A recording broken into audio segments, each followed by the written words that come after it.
Welcome to my channel Limelight Leaks. Please share and subscribe and hit the bell icon for new updates. The Catholic Church was shaken when the Vatican suddenly made a surprising announcement that no one really expected.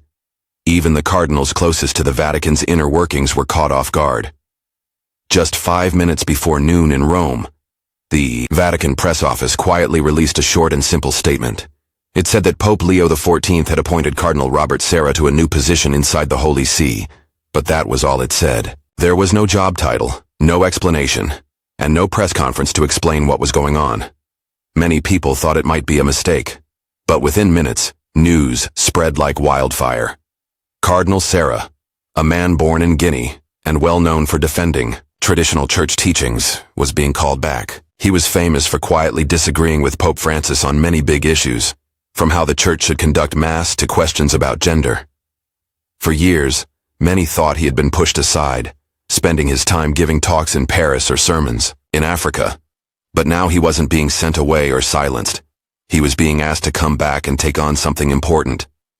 Cardinal Sarah has always been a figure who divides opinion. To conservatives and those who love traditional Catholic practices, he was a hero, a strong supporter of Latin Mass, clear doctrine, and a firm faith. To progressives, he was often seen as too strict, too old-fashioned, and unwilling to change with the times. Some critics said he used holiness as a way to hide his resistance to progress. Still, Pope Leo XIV trusted him enough to bring him back. Why? What made this friendly and reform-minded pope reach out to someone so different from himself? Some thought it was a way to calm the church's conservative side. Others believed it was a way to bring in voices from the global south, where the church is growing fast. Or maybe it was a smart, strategic move, not a compromise, but a new way forward. Whatever the reason, one thing was clear. Cardinal Sarah was no longer sidelined. He was back in the game. This new role wasn't just a title or a symbol. It was an important job, one that needed someone with strong beliefs and a clear vision. Pope Leo XIV seemed to understand something many past popes missed, that people who resist change can still help guide the church's future. Sarah's comeback marked the start of a church shaped by respect for differences, not by fights. His story is remarkable. He rose quickly through the church ranks thanks to Pope Benedict XVI, and stayed influential even in the early years of Pope Francis's time as pope. His African roots, simple lifestyle, and deep faith made him stand out in Rome, but also caused problems as the Vatican changed direction. By 2021, he stepped down from his high-ranking job overseeing worship and sacraments because he reached the church's retirement age of 75. But insiders knew the truth. He had been pushed aside. A former Vatican official said it was because Sarah's views were too firm and too unchanging for the current leadership. Even after leaving his official role, Sarah kept influencing the church through his writing and his quiet presence. His 2019 book, The Day Is Now Far Spent, was seen as a sharp critique of the church's recent changes. It sold over 200,000 copies in many languages, but never got a nod from anyone inside the Vatican. In Rome, he became almost like a ghost, often seen alone, wearing his red cardinal robes, praying quietly, giving talks around Europe and Africa, and visiting small, forgotten parishes. Calls from the Vatican stopped coming. He wasn't asked to speak or advise anymore. But wherever he went, the pews were full because people wanted to hear what he had to say. What makes Cardinal Sarah special is that he never acted like a victim. In interviews, he refused to criticize Pope Francis directly. When asked about being pushed out, he just smiled and said, "I serve wherever God places me." Many thought he was a thing of the past, a relic from another era of the church. But others, especially in Africa, understood that silence didn't mean he had given up. "Silence doesn't mean surrender," said a bishop from Senegal who knew Sarah well. So Sarah waited quietly, continuing to pray, read, serve, and watch as the church became more divided. He saw scandals and fights break out, heard voices grow louder and angrier, and watched young seminarians lose hope and secretly study Latin Mass again to find clarity. He was there when Pope Francis died and the conclave began. He didn't campaign or try to gain votes. He was just there. Many thought he had no chance of becoming pope because he was too controversial and too strict for the church's current mood. But maybe that was never his role. Weeks later, the unexpected happened. A phone call came to Sarah's simple home outside Rome. It was filled with African art, old theological books, and quiet peace. The phone rang, and he answered. On the other end was Pope Leo XIV himself. They spoke for 43 minutes, not with orders but with an honest and respectful invitation. Pope Leo said he had listened carefully to the church and believed that to build unity, They needed to include those who felt left out or pushed away. He praised Sarah's clear beliefs and courage. "You stood your ground," the Pope said. "Now I need you to walk with me, not looking back but moving forward." Sarah was surprised. Here was a pope known for reform reaching out to someone seen as a traditionalist. But Leo explained, "I'm not asking you to change or be quiet. I want you to serve, to be yourself, openly."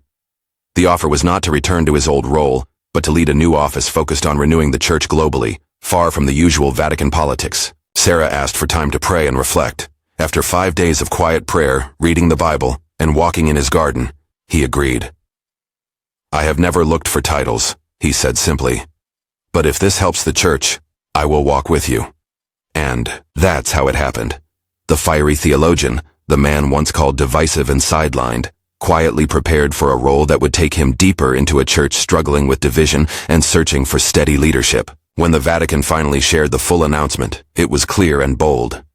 Pope Leo XIV named Cardinal Robert Sarah as special papal envoy to the Global South. His mission was to strengthen connections between traditional Catholic communities and the Church's core goals of unity, sharing the faith and holding fast to true doctrine. This moment wasn't just about a job change. It was a new chapter.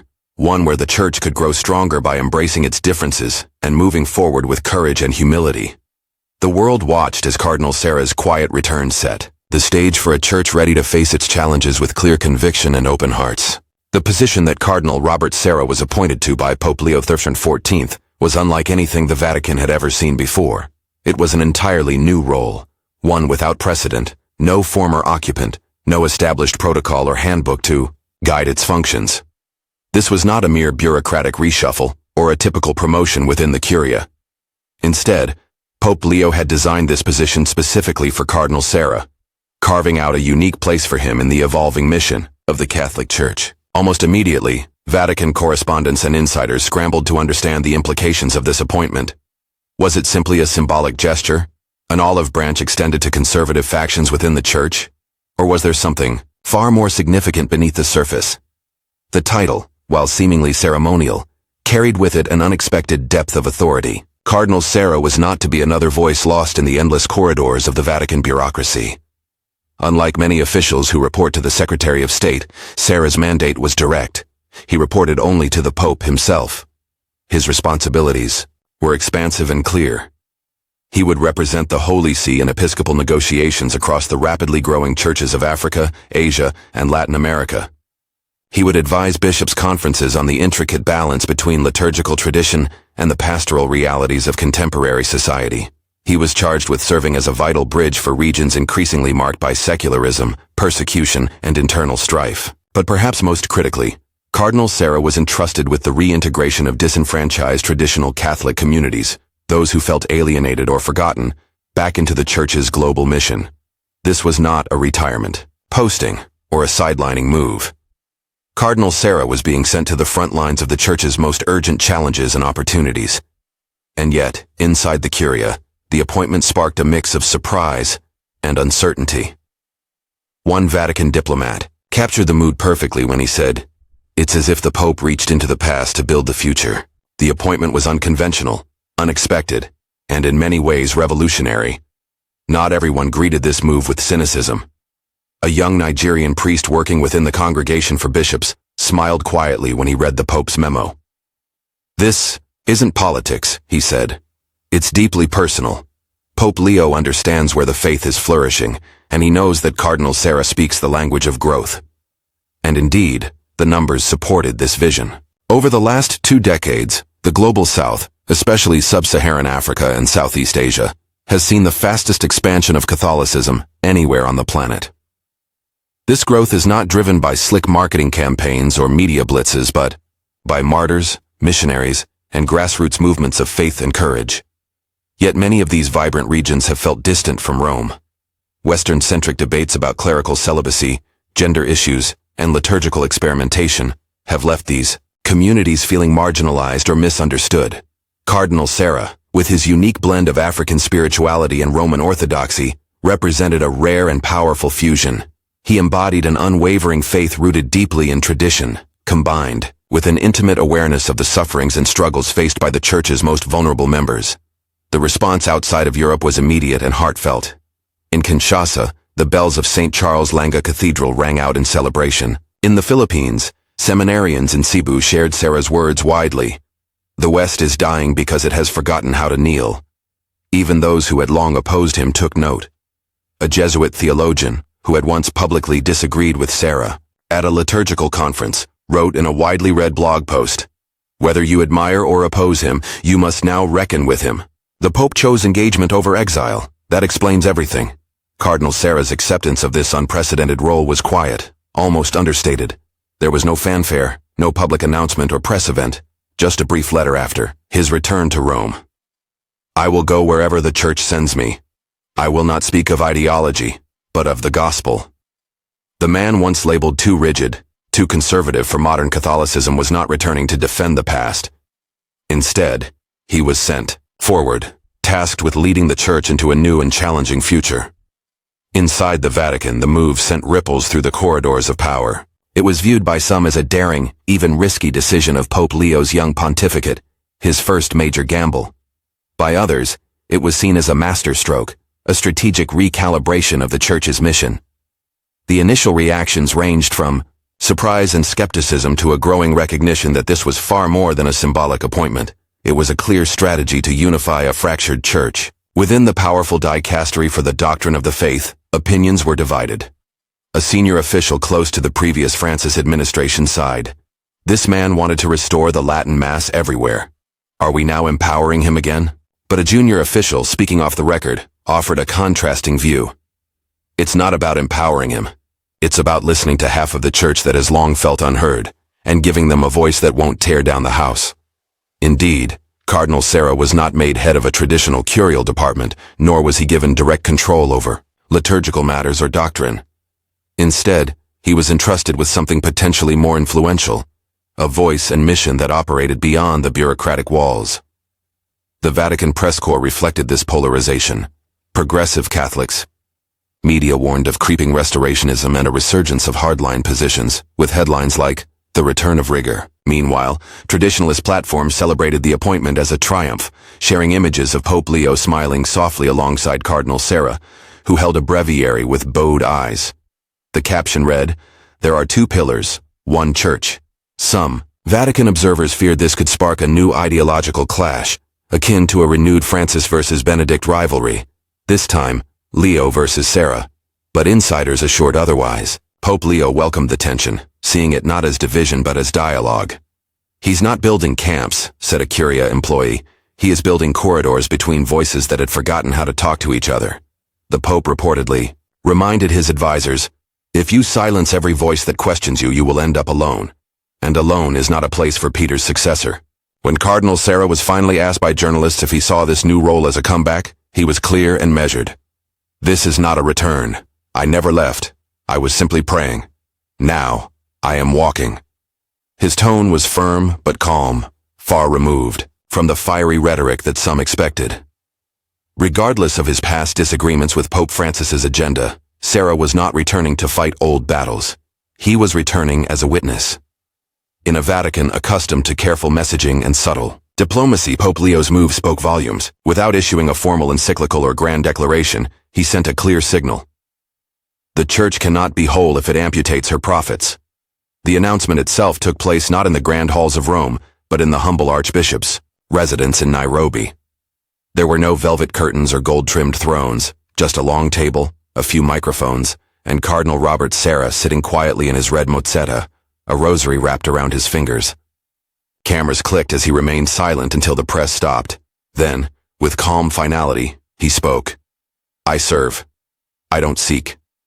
Those 6 words effectively silenced the buzz of the news cycle. There was no mention of conflicts, no allusions to previous popes or factional disputes. When pressed about his past clashes with Vatican leadership, Sarah simply said, "I'm not here to debate history. I'm here to bring Christ to the poor, broken, and faithful who feel forgotten." He confirmed his new title, Special Papal Envoy to the Global South, and detailed his itinerary, Burkina Faso, Colombia, the Philippines, South Sudan, and a return to Europe, not to lecture, but to listen. When a Kenyan reporter asked what message he had for Catholics torn between tradition and change, Sarah's response was unflinching. "Truth does not change. However, Each generation requires a unique approach to reaching hearts. Some call me rigid. I consider myself rooted. I welcome change that comes from prayer. I fear panic-induced change. When asked if he was a strategic move to placate conservatives, Sarah smiled slowly. A bishop isn't just a piece on the board. He serves souls. He thanked the Pope for his trust and his African brothers for their testimony. Then, with words that resonated far beyond Nairobi, he said, "We aren't supposed to be left or right. We are supposed to be holy. If I speak, it will not be for applause. If I walk, it is not to gain power. I go where the shepherd sends me, to find the sheep who have given up believing anyone is coming." He stood, declined to shake hands, and walked out quietly, leaving behind the gravity of a man on a mission. There were no headlines trailing him, only the weight of his words and presence. In Rome, the appointment has been called a masterstroke. Not flashy or expected, but a shift in the Church's center of gravity without a single shot fired. By appointing Cardinal Sarah special envoy to the Global South, Pope Leo XIV did not simply revive a dormant prelate. He changed the terms of engagement for the entire Church. For too long, Catholicism has been trapped in a false binary: Francis or Benedict, progressive or traditional, compassionate or dogmatic. Pope Leo declared that the Church must be both, and that only through unity can healing begin. Sarah's mission is not to hold a throne or guard doctrine from within the Vatican walls. He is sent to the mission fields, where the Church grows fastest and breaks deepest, tasked with unifying rather than rebuking. One Vatican watcher put it perfectly: Francis showed the world compassion. Benedict defended the truth. Leo is trying to marry these two, and Cardinal Sarah now stands at that union. This is not the end of division within the Church. There will be no instant healing. But it is a sign, perhaps the first in years, that the walls are falling, not by demolition, but by rebuilding together, by inviting builders and critics alike to the same table. For a Church battered by scandal, ideology, and attrition, that may be the first glimmer of hope in a long time. And if Cardinal Robert Sarah can rediscover his place, not in opposition, but in mission, then maybe, just maybe, the Church can too.